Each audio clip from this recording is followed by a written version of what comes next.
नमस्कार विद्यार्थी मित्रांनो, टेक न्यूज या यूट्यूब चॅनलमध्ये आपले सर्वांचे खूप खूप स्वागत आहे। आज आपण नुकतेच RRBद्वारे ऑफिशियली डिक्लेअर झालेल्या नोटिफिकेशनबद्दल माहिती बघणार आहोत।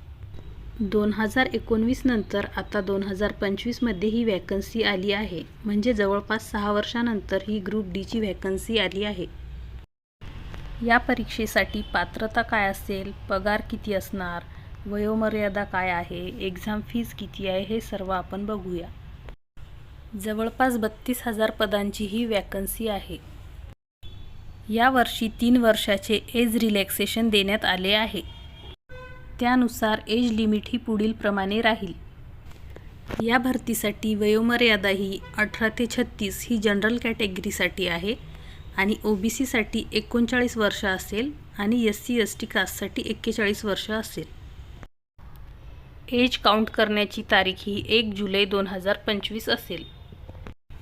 परीक्षा फी ही जनरल कॅटेगरीसाठी 500 रुपये असेल आणि रिझर्व्ह कॅटेगरीसाठी 250 रुपये इतकी असेल। जर तुम्ही परीक्षा दिली तर तुमचे 500 पैकी 400 रुपये वापस येतील आणि ज्यांनी 250 रुपये फी भरली त्यांचे 250 रुपये वापस येतील। या भरतीसाठी पात्रता ही 10वी पास किंवा ITI पास असेल। परीक्षा ही कम्प्युटर बेस्ड टेस्ट असेल। परीक्षेचा फॉर्म भरण्याची तारीख ही 23 जानेवारी 2025 ते 22 फेब्रुवारी 2025 इतकी असेल। परीक्षेचा सिलेबस काय आहे ते आपण बघून घेऊया।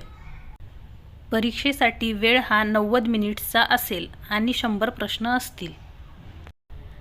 जनरल सायन्ससाठी 25 प्रश्न असतील, मॅथेमॅटिक्ससाठी 25 प्रश्न असतील, तसेच रिझनिंगसाठी 30 क्वेश्चन आणि GK आणि GS साठी 20 क्वेश्चन, म्हणजे टोटल 100 क्वेश्चन असतील। मित्रांनो, या व्हॅकन्सीमध्ये जागा वाढण्याचीही शक्यता आहे। याबद्दल काही नवीन अपडेट आल्यास ती आपल्या चॅनलवर तुम्हाला कळविण्यात येईल। तुम्हाला जर हा व्हिडिओ आवडला असेल तर व्हिडिओला लाईक करा व अशाच नवनवीन अपडेट्ससाठी आपल्या चॅनलला सबस्क्राईब करा। भेटूया पुन्हा नवीन व्हिडिओमध्ये। धन्यवाद।